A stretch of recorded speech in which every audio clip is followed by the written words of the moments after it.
Hello，大家好，我係 Stella 李慧芬。先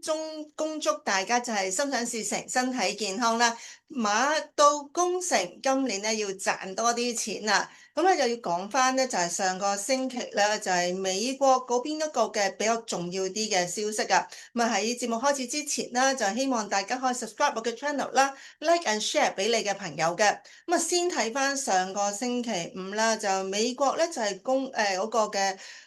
最高法院啦，咁就係公布咗個消息出邊啦，咁啊表示咧就話係嗰個嘅關稅嘅問題啊，咁咧就係全球嘅關稅，即係美國加徵美國全球嗰個關稅嗰個問題嘅時候咧，咁咧就係判定咗係一個嘅犯法啦，即係講緊係不合法咁樣樣啊，咁咧就令到整體大家都好開心嘅，原本都係好開心嘅，咁但係咧經歷咗禮拜六、禮拜日呢2日之後，實咧就大家發覺咧就已經唔係咁開心喎。點解咧？就話係因為美國嗰邊即係公佈完呢一個嘅法案係犯法之後嘅時候咧，即係非法之後嘅時候咧，美國最高嘅領導人咧就將呢個嘅全球嘅關稅咧提高到去咧係15%啊！咁咧就亦都係喺呢一個嘅法院公佈完之後咧，咁原本咧就係就話加徵咧就係10%嘅關稅嘅咁咧，但係而家咧就話再加徵到即係建議咧就話加徵到係15%嘅關稅，咁呢個咧其實就係對一個嘅。即係表達對呢個嘅法院嘅裁決咧係不滿啦，咁但係咧我唔理佢不唔不滿都好啦，但係你令到個市場咧喺一個貿易方面就比較緊張一啲啊，因為原本喺星期五收市之前咧大家都好開心噶嘛，你判定咗係非法喎，咁即係話咧美國嘅可能就對其他嘅國家嗰個加徵嘅關稅咧全部都要取消啦，咁但係咧。突然之間呢兩日咧就真係一個好大嘅逆轉啦，咁究竟會點咧？咁頭先睇翻咧就最高法院咧就係用6-3咧就係裁決咧就係決定咗呢一個嘅IEPA 啦，即係呢個緊急嘅經濟權力法咧，咁就係冇授權到總統咧就係實施呢個全面嘅關稅嘅權力嘅，亦都強化咗國會喺稅收同埋貿易政策方面嗰個嘅作用㗎。嗱，根據而家就係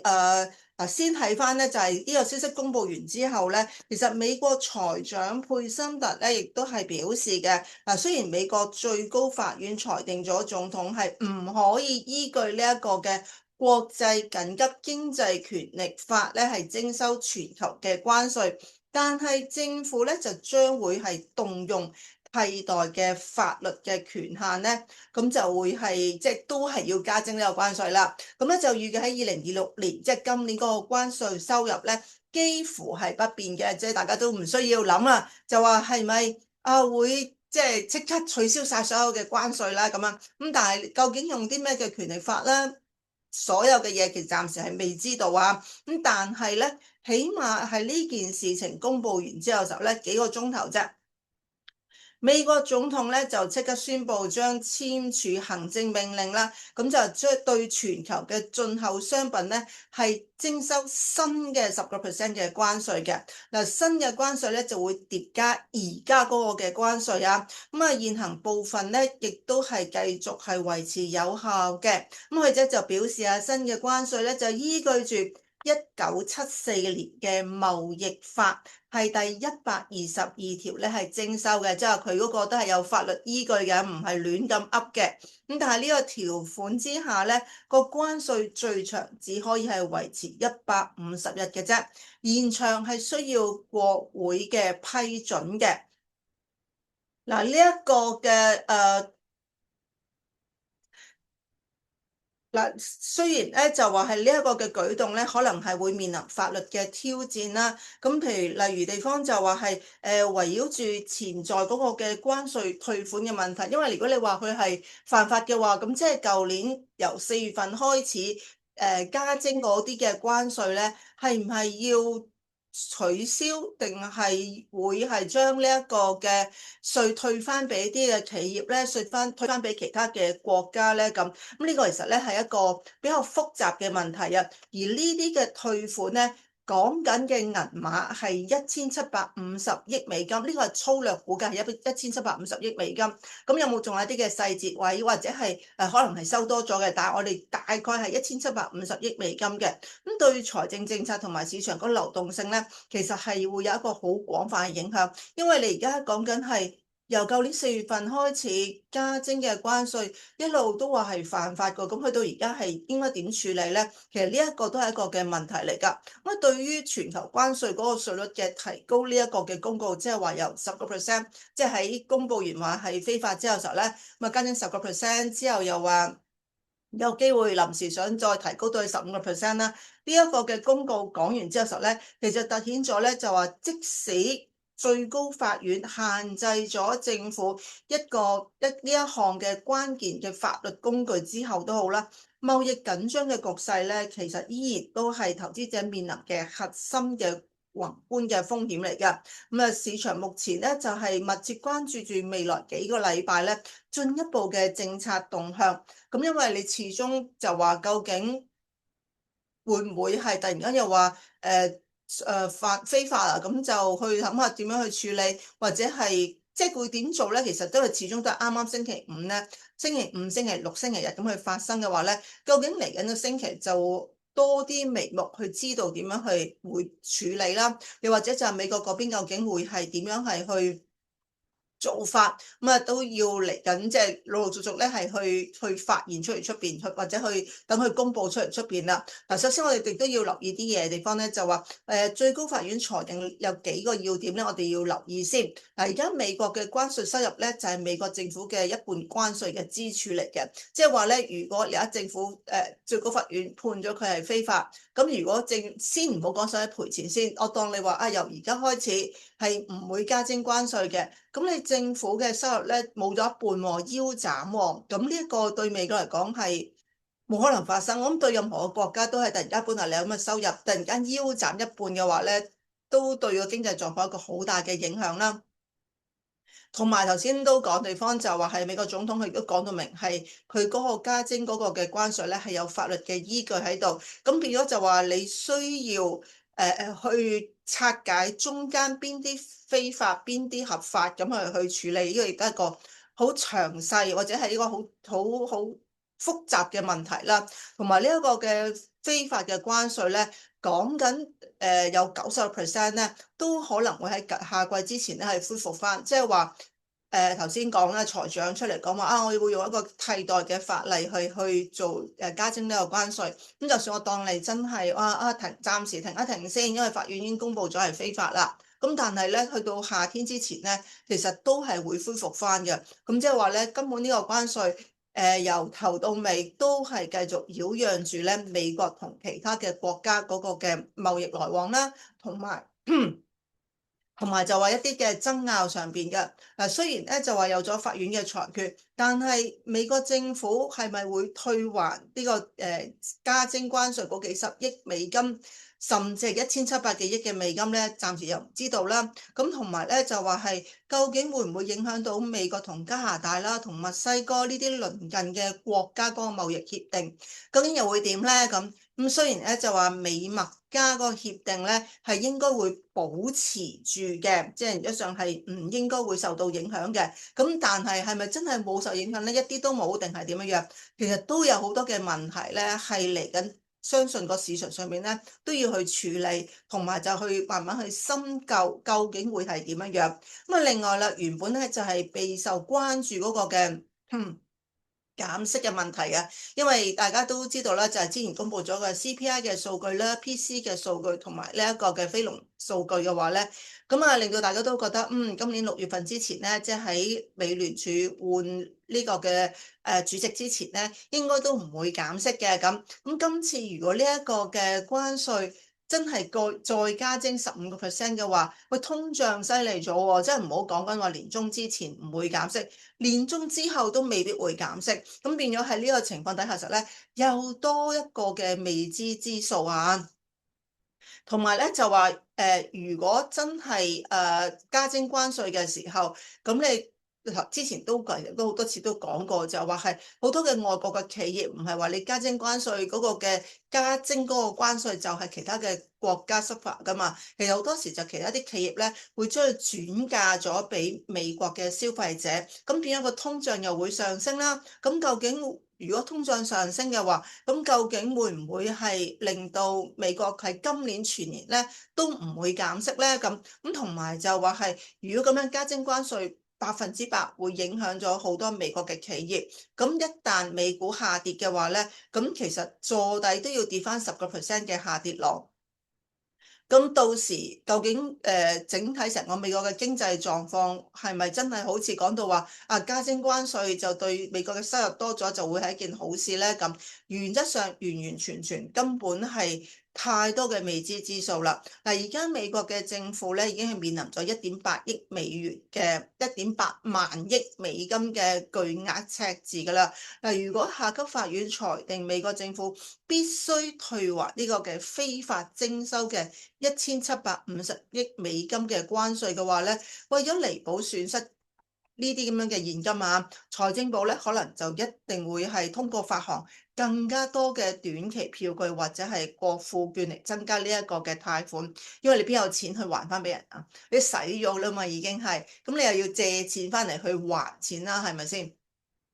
咁喺咁嘅情況底下時候咧，你又會推高個利率，咁所以整體嚟講話咧，相信嗰個嘅問題爭拗嘅問題，即係法院未公佈之前已經有好多問題啦。咁法院公佈咗之後時候咧，問題仲多咗。咁所以咧，其實嚟緊嘅話咧，我諗淨係唔好講2月啦，我諗整體成個3月份咧，都圍繞住呢啲嘅問題咧，都會繼續咧係擾擾攘攘個市況噶。咁所以頭先都講咧，就話係咁樣去擾攘化嘅話咧，其實唔排除個美股出一個嘅大跌啦，坐底都要跌翻10%嘅。咁其實如果我哋睇翻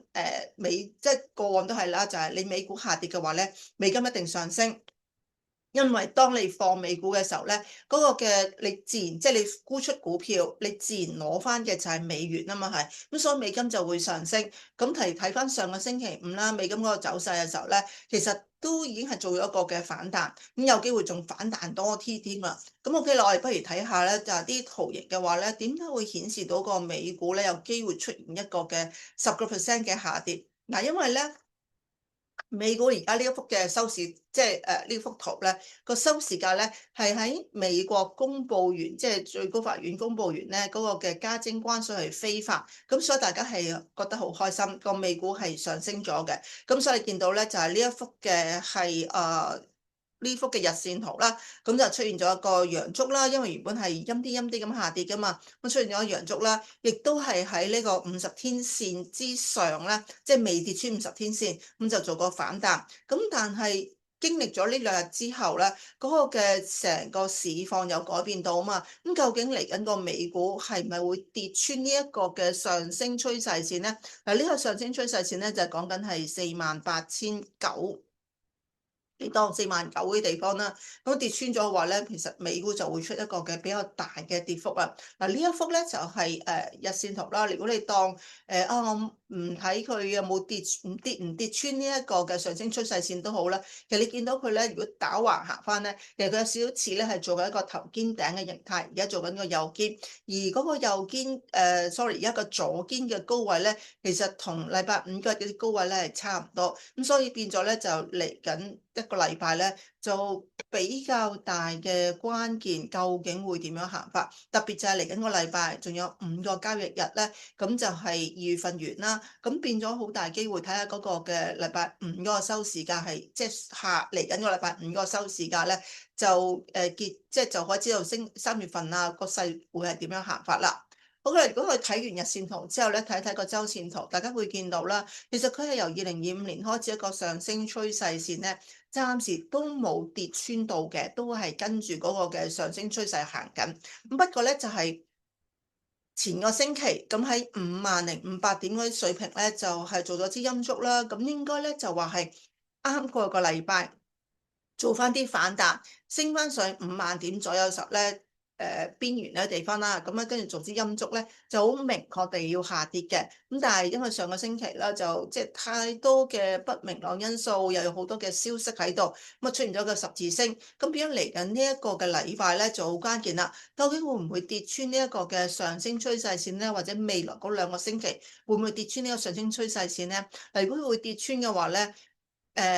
交中咧坐地都要去翻，就係支持嗰個雙頂，即係講緊喺45,000點嘅水平啊。咁所以大家都要留意呢一個嘅跌勢咧，係非同小可嘅。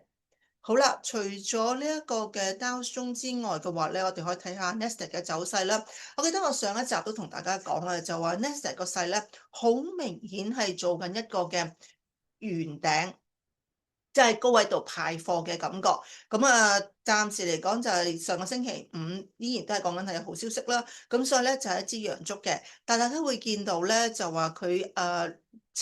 週同埋19週嘅移動平均線咧喺23,100、23,200咧係一個好大嘅阻力，咁所以咧就話如果佢真係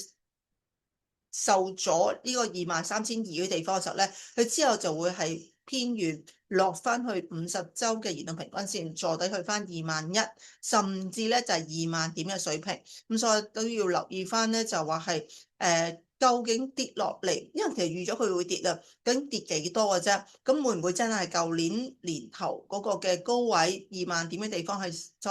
浪得住咧？暫時就未知道。咁但係咧。就跌就應該係嚟緊就會跌㗎啦。好啦，頭先講美股下跌嘅話咧，原則上個美金就會上升啦。大家會見到咧，上個星期嘅美匯指數咧做咗支大陽燭啊嘛，同埋就係你睇翻呢幅周線圖咧，佢其實佢已經係做咗三底啊。我哋記得個口訣係點啊？三底唔穿必然上升啊嘛。咁做咗三底嘅話，咁總之除非你就跌穿呢一個嘅95.5呢一個美匯指數啦，否則嘅話咧，美金就要做翻個反彈回升翻。咁啊夾埋一齊去睇嘅話咧，佢應該就會反彈翻去99.50，甚至100.50呢一個嘅水平啊。當然會唔會再升穿就後話啦，但係起碼咧就要去翻99.50至到100.50呢一個嘅水平先。好啦，咁啊好耐冇講過恒生指數啦，咁啊不如講下港股方面啦。港股上個星期五年初四開波就已經係跌咗290幾點啊，咁啊嚟緊嘅話咧，個勢頭明顯都要下跌啦。咁大家會見到我做一條分界線嘅，咁咧就係50週嘅移動平均線就喺25,000點嘅水平啊。咁啊就話嚟緊嘅話咧，就會朝住25,000點進發。咁就算要買貨都好啦，都要等到去25,000嘅邊緣啦。咁但係之前都講過啦，就預期今年啦，就係恆指咧個高位會係31,000。咁如果31,000數翻落嚟，即係7,000-8,000點嘅話咧，我當你唔多啦，7,000點嘅話咧，咁你即係話咧恒生指數咧應該落翻去24,000點嘅水平嘅，即係23,000、24,000呢個咧就會今年嘅低位。咁所以咧25,000係咪會守得住咧？暫時都未知道。不過你可以分段買貨都得嘅，即係25,000買啲，真係落到去24,000、23,000話咧就再買啲，咁就會安全啦。咁當然啦，就話係咪一定7,000-8,000點咧？未必嘅，都試過6,000點嘅波幅。至到8,000點嘅波幅，甚至10,000點都有。咁但係平均嚟講話就7,000-8,000點嘅波幅咁解嘅啫。好啦，我哋睇埋內地嘅上證綜合指數啦。咁大家會見到咧，就話係明顯地都係要反覆偏軟嘅，預期咧就會落翻嚟3,840點啦，或者係再深啲嘅話咧，就會落翻去3,750點嗰啲地方，咁啊做貨回吐。即係整體嚟講嘅話咧，其實港股或者係上證綜合指數咧，長線、中長線都係要升嘅。咁不過咧就短期即係升得太多啦，咁啊做翻個回吐咁解嘅啫。咁啊大家如果有睇上個星期即係新年嘅時候啦，咁啊春晚就啲機械人即係跳舞咧，耍劍咧，咁我覺得見到好多即係小紅書啊，好多咧都喺度不停喺度講緊，咁就話明顯地咧，今年大家如果真係回吐完之後要買貨話咧，都可以朝住啲 AI 啊，或者係一啲嘅芯片股啊、科技股咧，就係去落手啦。咁而家就暫時叫做係等回吐先啦，回吐完先至買貨嘅。好啦，我哋睇埋啲商品啦，因為誒商品近期嗰個波動性係非常之大啦，特別就係話上個星期五啊，咁咧就呢幅係日線圖嚟㗎，咁啊上個星期五嘅一支嘅大陽燭啦，升咗上5100蚊啊，咁啊明顯地即係之前都講過啦，金價中長線都係要上升嘅，只不過升咗咁多要做回吐嘅啫，咁但係因為金價升到上5600嘅時候咧，做咗一落咗嚟4400咧，其實已經係一個嘅比較強嘅支撐位，咁所以暫時嚟講就上落市啦。但係我覺得冇咁快咧升翻上歷史高位或者係穿歷史高位嘅。咁啊，暫時你見到咧就話嗰個阻力位咧就大概喺5150蚊嗰啲咁嘅地方。就算真係俾佢升穿嘅話咧，去到5400啊、5420嗰啲地方咧都有一個阻力啊。咁所以我覺得就係我會認為即係暫時講話咧，金價以揸貨為主啦。咁同埋咧就話係，就算揸貨嘅話咧，都應該係以一個嘅短線啲啊，因為暫時係應該未有咁快消化咗之前嗰個嘅升浪嘅。好啦，嗱，除咗金之外嘅話咧，其實都要留意翻銀啊，因為咧其實金價喺上個星期五咧，除咗金價大升之外咧，銀都升咗係3月嘅期貨啊，升咗6.1%，去到84.5啦。咁而3月份嘅銅價咧都升咗1.8%，去到5.839嘅。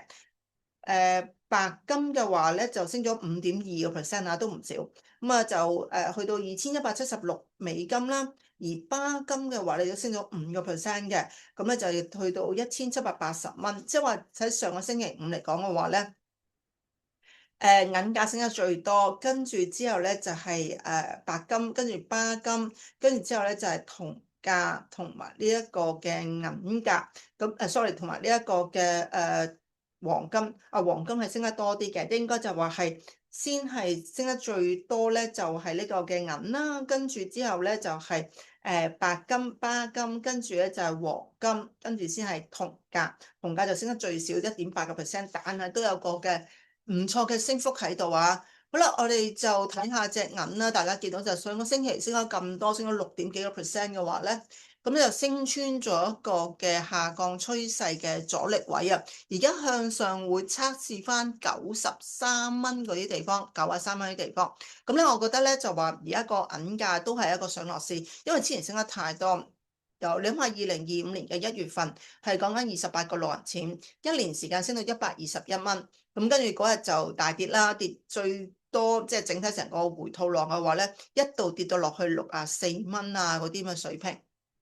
，121蚊去到64蚊，差腰斬咁滯啦。咁跟住之後咧，就而家就叫做儲力就上翻嚟。咁其實暫時我都係一個上落市嘅啫。咁啊，預去翻93蚊左右地方啦。好啦，最後咧我哋睇下啲油價，因為咧地緣政治，我相信今年咧都係一個嘅焦點，特別近期。伊朗嗰個問題啦，咁啊估計咧都要繼續咧呢啲問題，我相信嚟緊2年咧都會係繼續呢個地緣政治咧都會不停擾攘噶啦。咁但係油價咧，你見到上個星期五咧就做咗十字星嘅，即係曾經升到上67蚊之後咧，咁啊就回吐翻少少，咁啊暫時講都係一個嘅上落市先嚇，即係嚟緊禮拜一嘅話咧有機會做翻支陰燭都唔出奇，不過暫時都係上落市65蚊至67蚊度上落啦。咁但係如果係睇翻遠少少嘅話咧，睇翻幅周線圖咧，大家就會見到。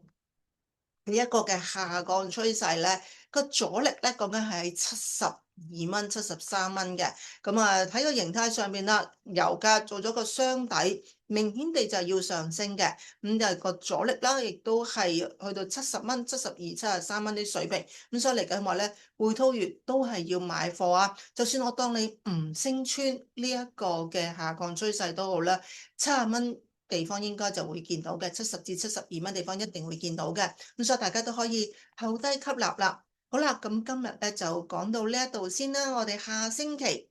再同大家探討市況嘅走勢啦。咁記得咧就係喺完之前，記得咧就係 subscribe 我嘅 channel 啦，like and share 俾你嘅朋友嘅，拜拜。